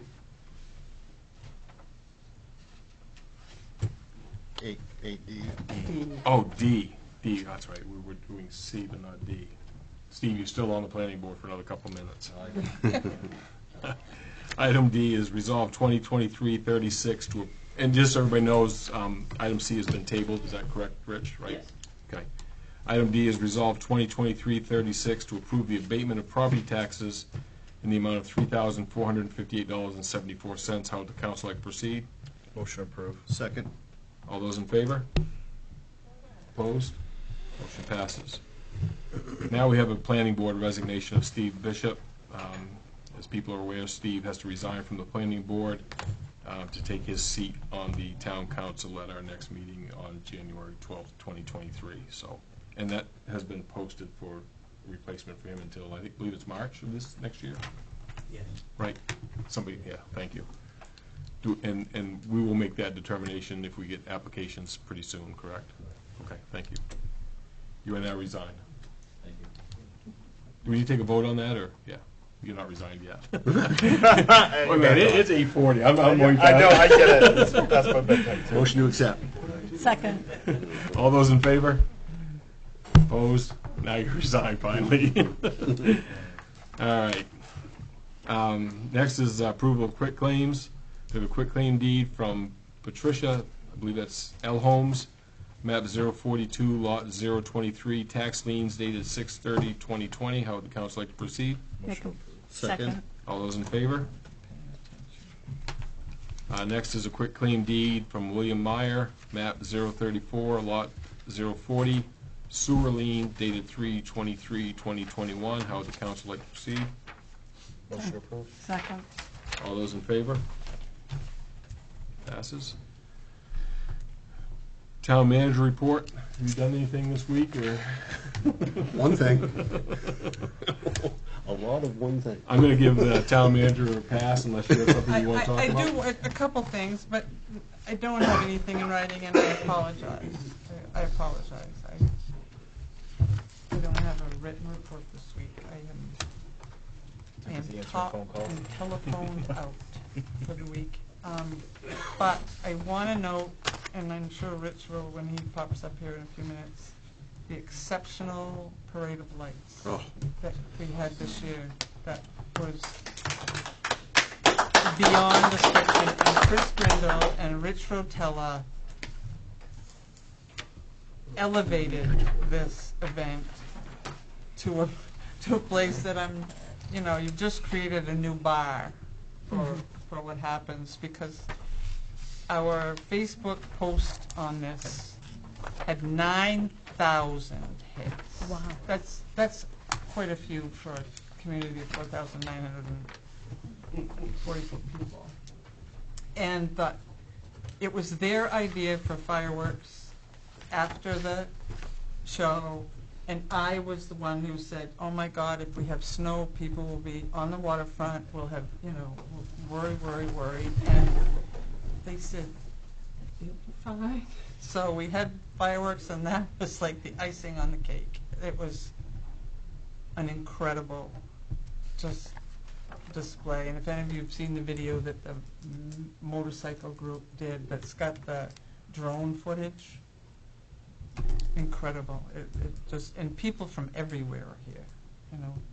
A lot of people from Bucksport and many other places. So I wanted to note that and remind the council that December 20th, 11 to 1, at the senior center is the employee lunch, and the council is all invited to attend if you choose. We have door prizes, and I write a poem that makes fun of everybody, and we have a fun time. So thank you. That's about it. All right. Next is public hearings or approval of lots of licenses or permits. We have permission to use the parking lot behind 50 Main Street, June 24th, 2023, economic development. Your bar has been set pretty high for this Bay Festival thing you want to do. Also. All right. So this is year 2 out of 3 for the Grand Fondo Hinckley Bike Extravaganza. The parking lot's used for a few hours. Deputy Chief Winchester and I attended a meeting. If you remember, it was between the Bangor region, which included as far down as Castine and down in the Westbrook area. This area won because of its stunning views, the great people. So this is year 2, simply asking for a few hours of this parking lot only to be shut down for the vehicular traffic, and we'll work on better signage this time because I know traffic kind of got messed up last time, but it's going to be 2 months earlier than it was last year. Everybody okay with that? Yeah. Yep. Good luck. Thank you. You riding a bike? I haven't ridden the bike in 30 years, sir. All right. Next, we got discussion of items not on the agenda for the council of the public. We'll talk to the public first. Anything that's not on this agenda anybody wants to talk to? I'll go with you first. Then I'll get you, Trey.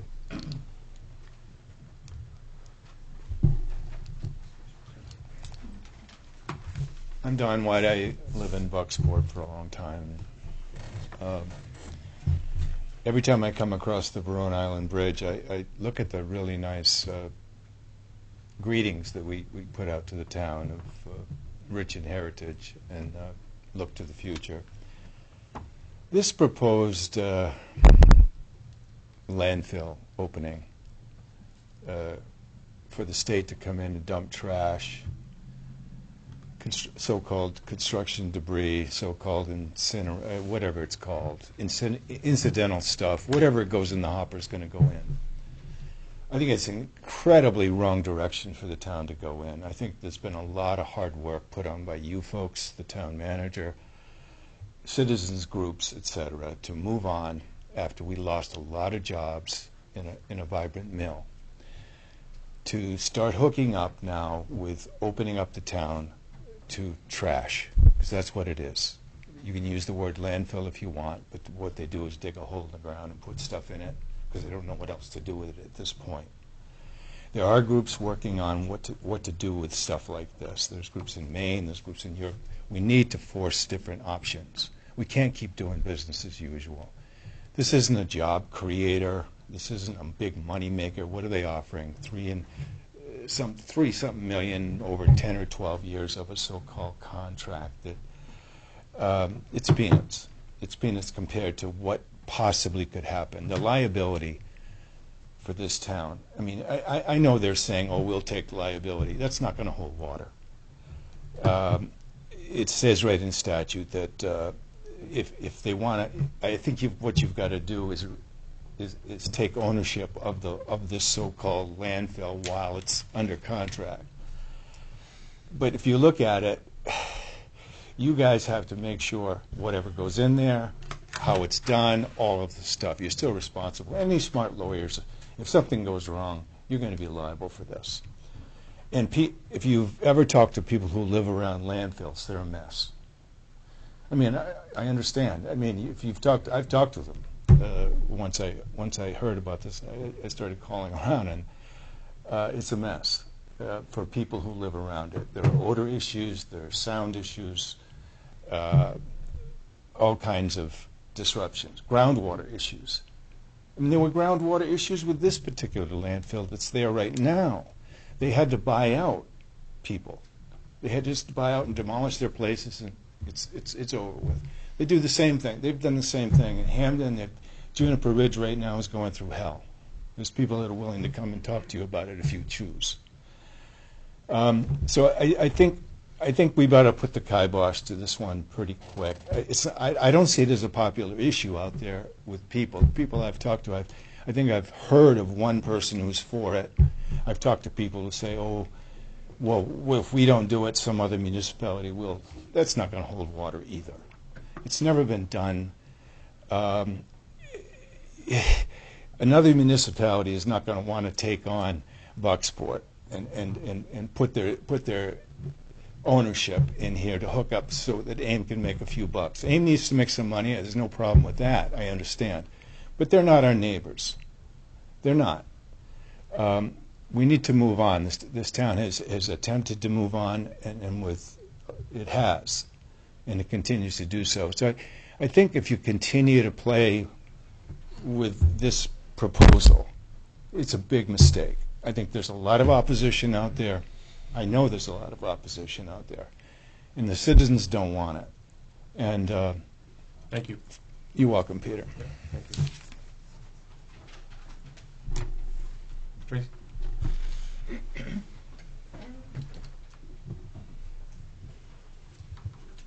I'm kind of glad I didn't win or something. We had a hard night. We'll put you on that microphone now. You keep asking, I may trade with you. So. Yeah, hard choices, and so I come here with respect tonight. I came here because I wanted to write to you all about my point of view on the landfill, and I haven't had time, so I got home from work today and quickly wrote this down. I figured I'd save some time and just read it out. So in the coming weeks, you guys are going to be asked to discern and look at a proposal from AIM. And I wanted to share my point of view so you could look at this proposal with some of my thoughts in mind.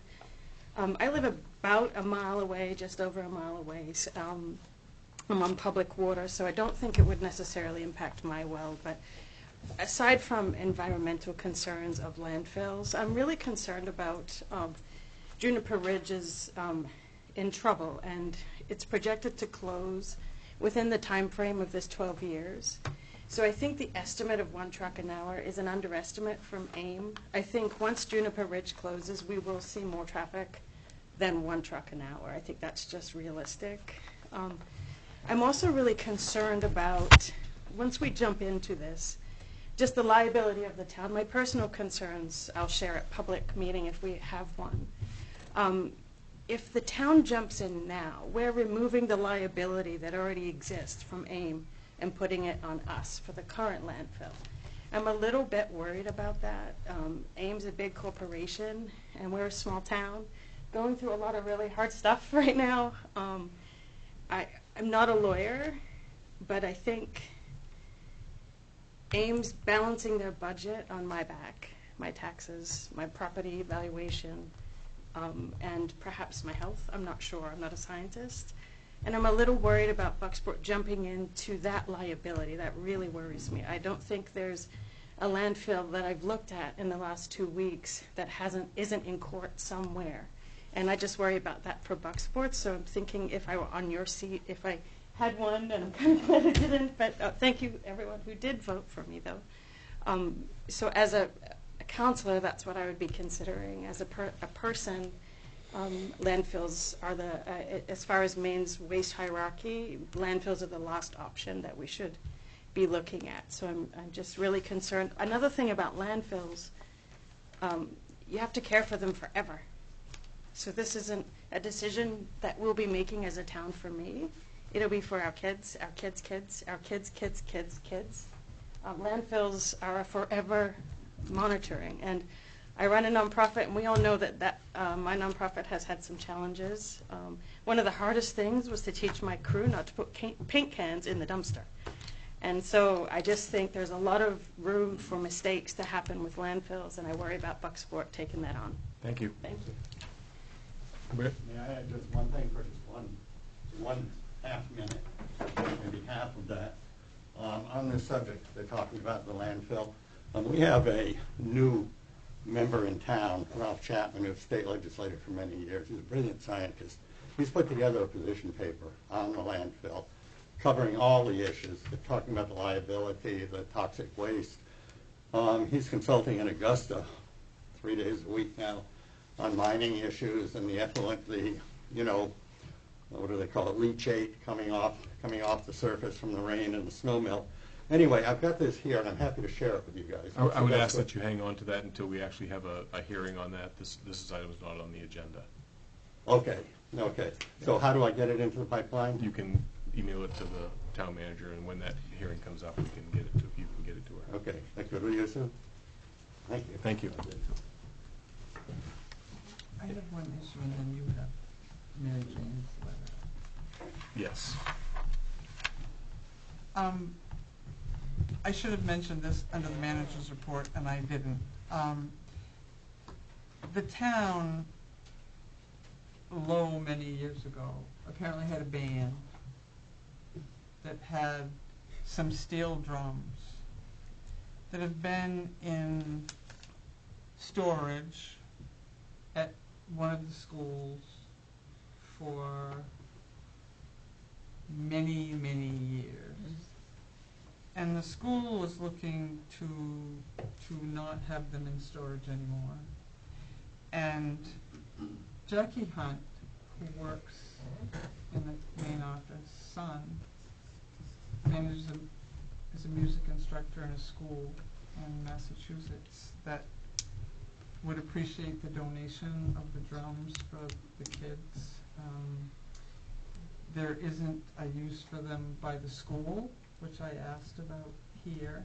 And so my question is whether the council has any objection if those drums go out of storage and go to another school somewhere else.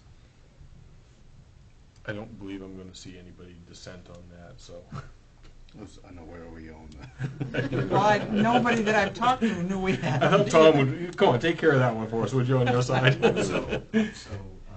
those were part of the town of Bucksport because before we became the RSU, yeah. And the music instructor who specialized in those is no longer with us. Okay, thank you. Anybody have a problem? You used to play those? I did. Do you want them? No. Well, Cole, Jackie's son, is a teacher who said that his school could certainly use them for their students. Everybody okay with that? Yep. Certainly. It's in the closet. Thank you. Okay, thank you. I also have an email I think that we all received that I've been asked to read some for public comment. I will just go down through it. Dear Town Council members, I plan to attend tonight's council meeting virtually and offer these comments under agenda items for comments from the public. Since we don't have the ability to broadcast to anybody virtual, I'll finish reading these. I'm very concerned about the proposal by AIM to reopen the landfill for construction waste. Since the mill closure, little development activity other than the opening of the Maine Maritime Academy Training Center has occurred. Whole Oceans appears to be at a standstill. It's important for Bucksport residents to know if there are other environmental factors that have added to the lack of development activity at this site. Is the town aware of any such information regarding this lack of action by AIM or Whole Oceans? There seems to be a growing list of questions and concerns regarding AIM's proposal to reopen the landfill, as well as the current state of the landfill itself. Can the town council include on its upcoming meeting agendas an update on the status of the landfill proposal so that residents have timely access to this information? Do you have any information that you can share with the public tonight about further communications the town has had on the AIM landfill proposal? This project poses considerable environmental risk and other liabilities for our community. It's critical that residents are aware of this information as soon as it is available. Mary Jane Bush. We will put all the information when we put this on an agenda to have open public discussion about this. This is a time for items not on the agenda. I guess I'm just going to say that I'm not comfortable. I've talked to Sue about this, of putting out information piecemeal until we actually get all our concrete information from the folks that we've talked to. So soon, I would assume within, and we don't have the ability to talk to AIM until at least January, correct? The reason that there hasn't been information distributed is that I don't have it. I have requested information from the Department of Environmental Protection on the environmental status of the landfill, on its compliance status, on the status of its leachate pond, its leachate generation, its ongoing monitoring information. I've also asked, because this kind of a proposal hasn't been done before, landfills have gone from private to the state, but they've not gone from private to a municipality. Private to the state is Juniper Ridge, private to the state is Dolby in Millinocket. And so while it's silent on whether that is, I've asked the Attorney General's office for an interpretation on whether that extends to towns from private to public, number one, and whether this question of whether if it wasn't one community, it could be another. Because the Attorney General's office, if AIM were to apply to do something like this, the Attorney General's office is the one who would tell the DEP whether or not they could accept the application, whether it was legal. And I requested that information after the first discussion that we had here, and I don't have it. And I also do not have what we requested from AIM, which was a full written proposal of that. And it's not that I'm not providing. I can't give you what I don't have and haven't received. And I'm happy to schedule a meeting, but without information, it's not going to be helpful to it.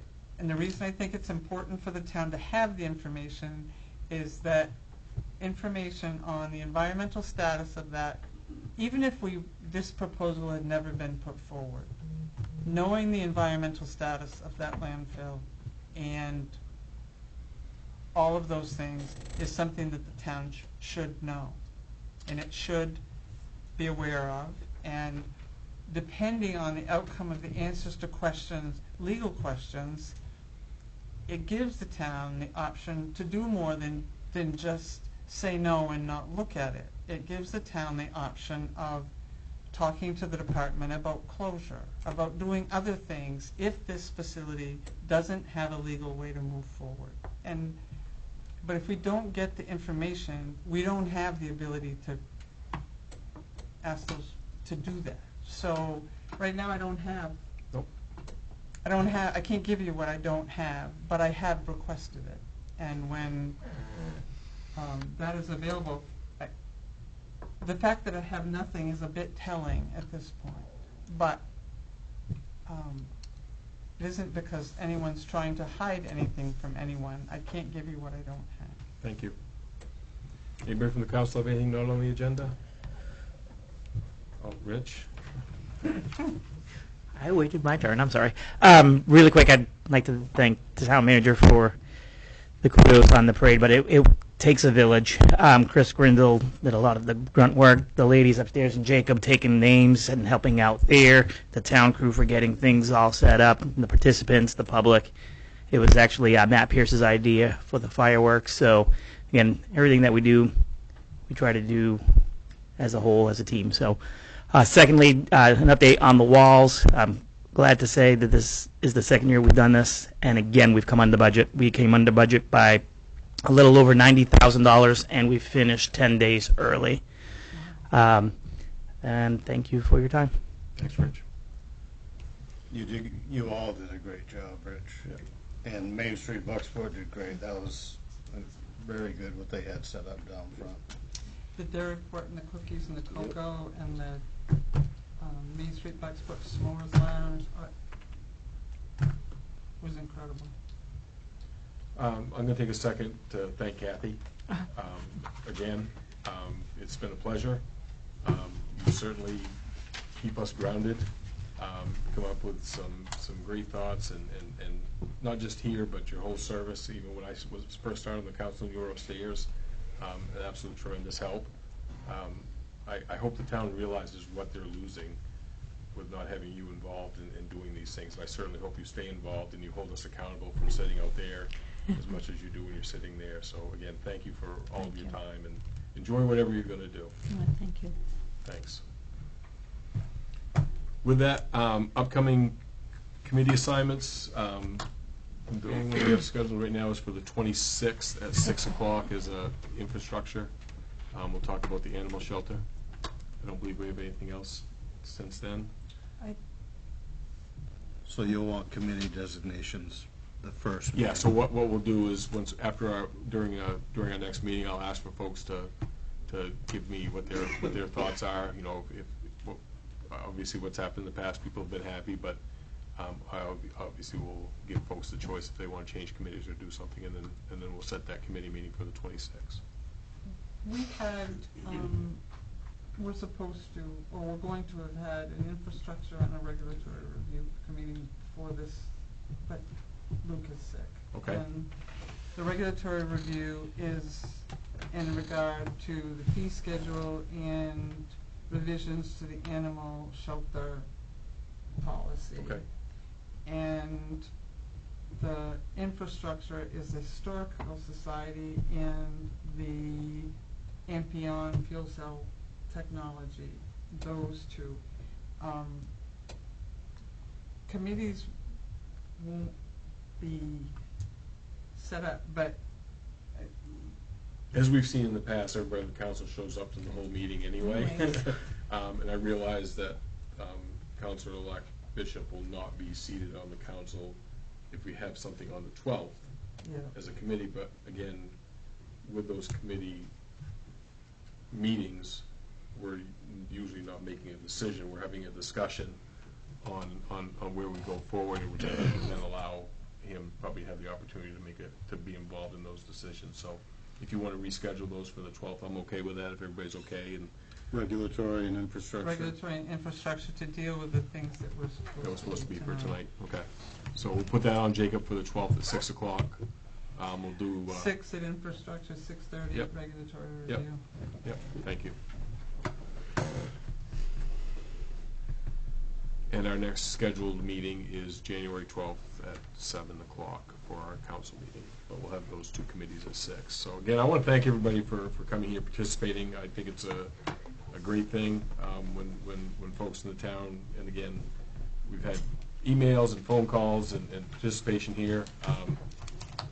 I've said it often, and I'll keep saying it, that we can't do it without you folks. If you leave it all to us up here, we're going to make mistakes, and we're going to do things that sometimes we don't get all the information. So without getting all the information from the folks here in the town, helping us make those decisions and guide on the direction that we go, is absolutely invaluable to me, and I believe to everybody here on the council. So again, I thank everybody that was here and watching and paying attention. So with that, I'll take a motion for adjournment.